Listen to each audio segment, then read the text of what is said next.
What if the secret to building wealth wasn't earning more, but treating savings like your rent? Welcome to the Lawyer Millionaire Podcast, helping law firm owners go from grind to greatness. I'm your host, Darren Wurz. Most of us human beings save what's left over. The problem is we end up with nothing.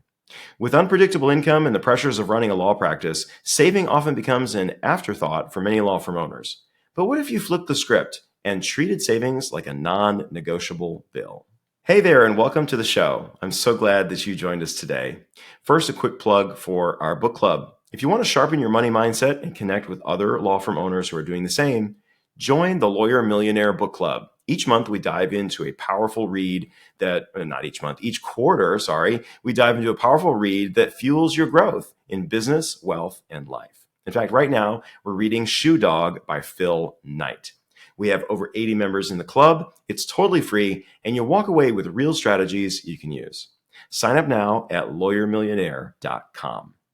All right, let's talk about our topic today, which is treating savings like a bill. It's hard to save sometimes. And most of us human beings, we wait to see what's left over before we put anything into our savings. The problem is there's usually not much left over. Let's talk a minute about the psychology behind the paying yourself first method.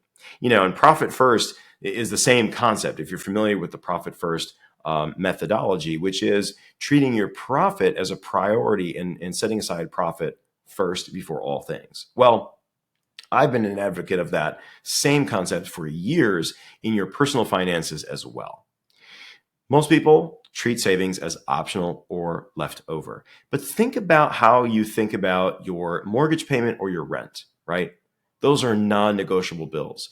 When it comes to paying the mortgage or paying the rent, you're going to make sure that that is paid every single month. In fact, there's a reason that mortgage payments and rent payments come out at the beginning of the month. Because that's when you're paid, right? That's when they know that you're going to have the money and they want to make sure they get their cut, right? And before you put money towards anything else, you're going to make sure that that bill is paid.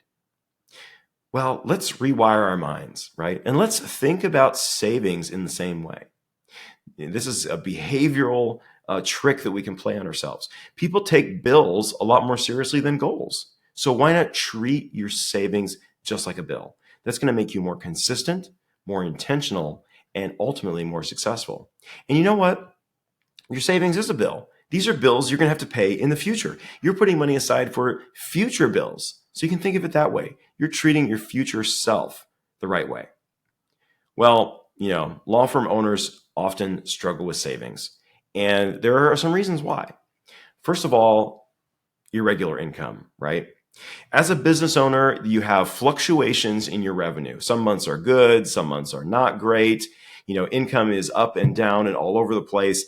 Welcome to being a business owner, right? The inconsistencies in cash flow. And so what happens is when you have that roller coaster of cash flow, you might have a tendency to pay everything and everyone else first and wait to pay yourself or wait for a good month in order to put any money away. The problem is then those good months are far and few between, or when they do come, there's something else that comes up that needs your money. There's always something that needs to be paid for. The ups and downs in cash flow also lead to emotional challenges. It can make us afraid. It can make us scared to save money. It can make us scared to pay ourselves appropriately.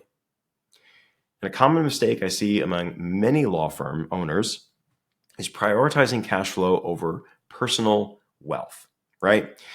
You want to make sure that the cash flow in the firm is healthy, but you need to make sure you're paying yourself enough. And I see law firm owners all the time who lower their pay, who are barely squeaking by in terms of their own salary and paying themselves in order to make sure that the firm is operating successfully.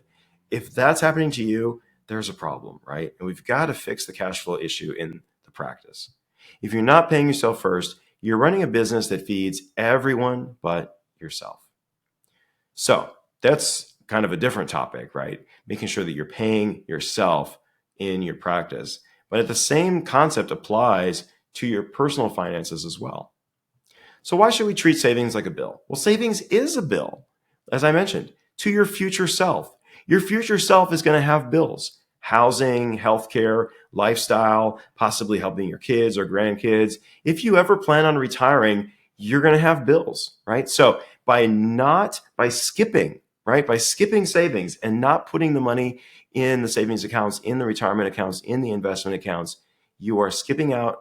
That's money that your future self is not going to have to pay bills. You wouldn't skip a mortgage payment, so don't skip your retirement payment.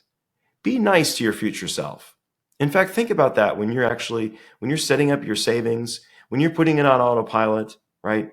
Shift that mindset from optional to non-negotiable and be nice to your future self. One of the biggest secrets to making savings a bill is to automate the process, right?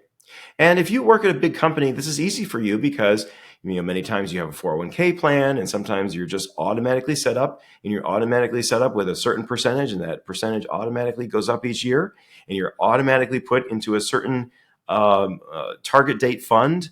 And so you're kind of automatically put into this savings mode. Let me tell you a quick little story, right?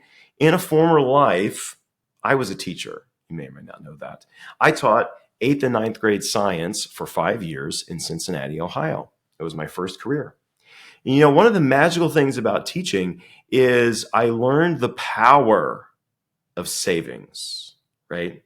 Because as a teacher, you are forced to put away 13% of your paycheck. You don't get a choice in the matter. 13% of your paycheck is going to be withheld and put into the teacher retirement system. Now, in Ohio, you have 2 different retirement systems to choose from. You have a pension system, a traditional pension, and you have one that's a defined benefit plan. And then you have a defined contribution plan. And that's like a 401k type of plan, right? I chose the 401k plan. My dad's a financial advisor. I'm like, yes, I want to invest the money. I want the money to be my own. I'm going to let it grow. Like make the money mine. I'll invest it. I'll let it grow.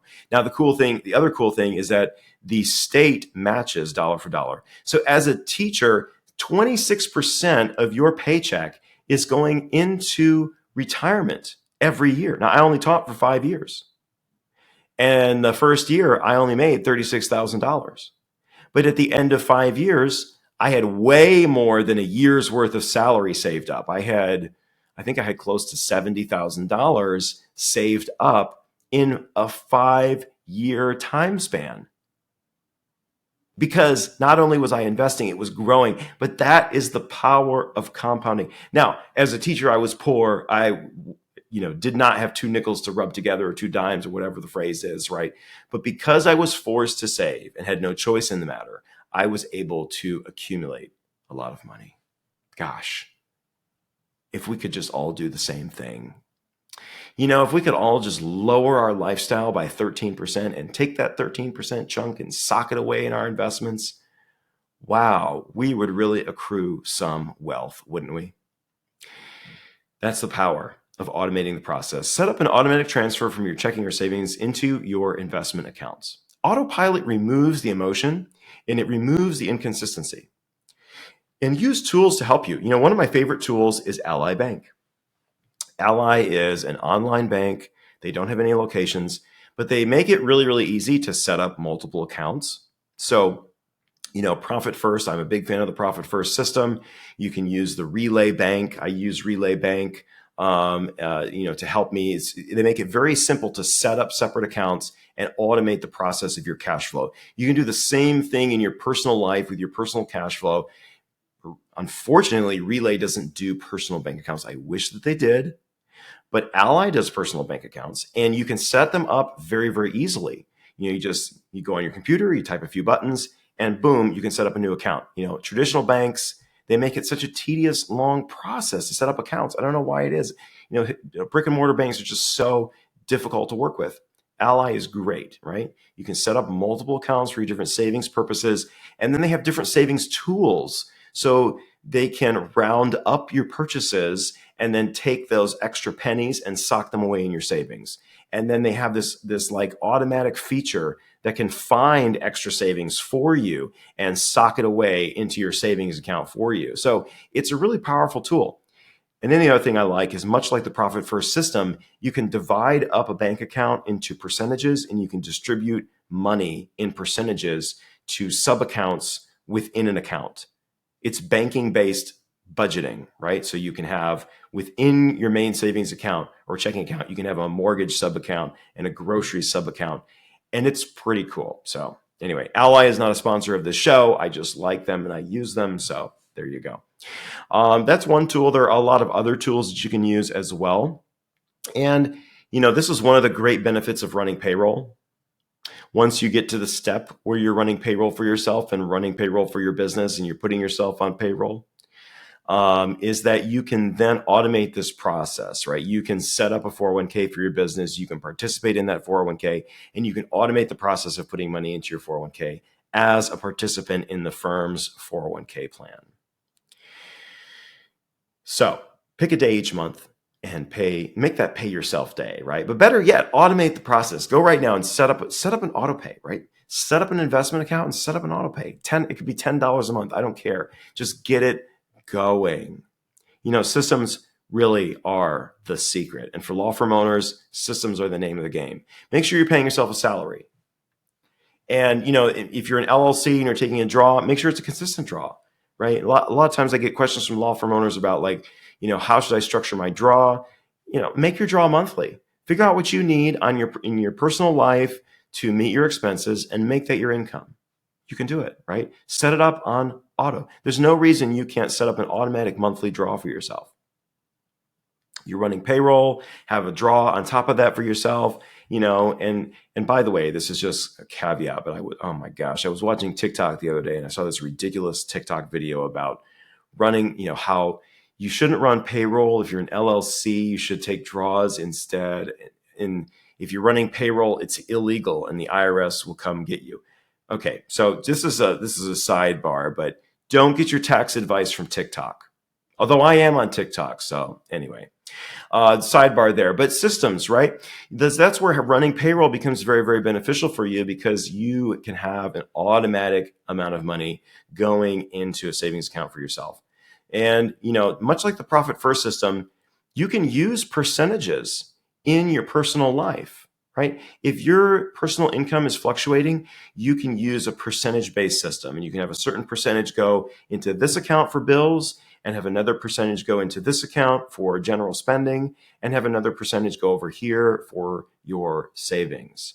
Segment your accounts into different purposes like that and make those allocations. And have different buckets for different purposes, for your emergency fund, for long-term spending goals, for retirement, etc. This is so critical to get right, because I see so many heartbreaking stories. The difference between consistent savers and inconsistent savers. Those who have been good and diligent about saving money over time for many, many years have built up massive amounts of wealth just by doing that. Right. And I've seen it. I've seen it in clients that I've worked with. Right. I'll tell you some stories. Law firm, two partners that owned a law firm. They came to me because they wanted to set up a SEP IRA for their business. And in the meantime, they had extra money that they wanted to invest. So I suggested, hey, let's just set up a brokerage account. Let's put, $1,000 a month away. And before you knew it, $1,000 a month became $2,000 a month. And before you know it, both of these firm owners had accumulated a couple $100,000 apiece in after-tax savings in their investments because they were just consistent about it. They put it on auto pay. And you know what?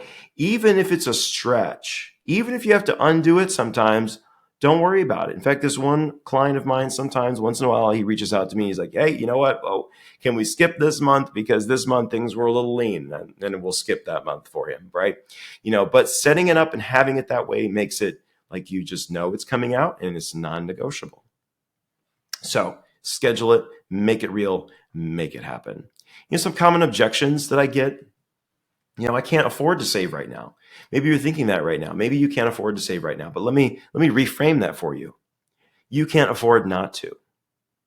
Your future self can't afford for you not to save. Another objection I hear is my income is unpredictable. Well, that's exactly why you need consistency in your savings, because you need a bucket of money you can pull from during those moments of unpredictability. Another one I hear, I'll wait until the next big client comes in, or I'm waiting until whatever, this case resolves or that. Procrastination really is the enemy of progress. Most people who are waiting until the perfect time never comes until you're 65. And by then it's too late. You don't build wealth with good intentions. You build it with consistent action.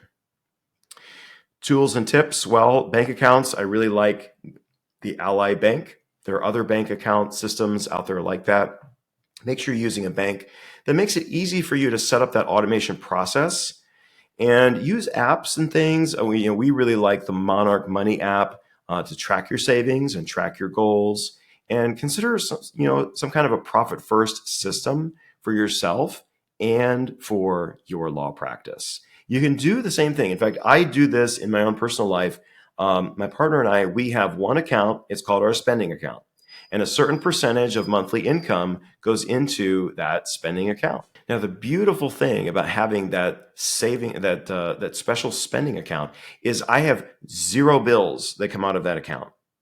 So I always know whatever is in that account, I can spend it. I can spend every dime and nothing bad is going to happen because there are no other bills or no checks being written out of it. There is nothing coming out of that account.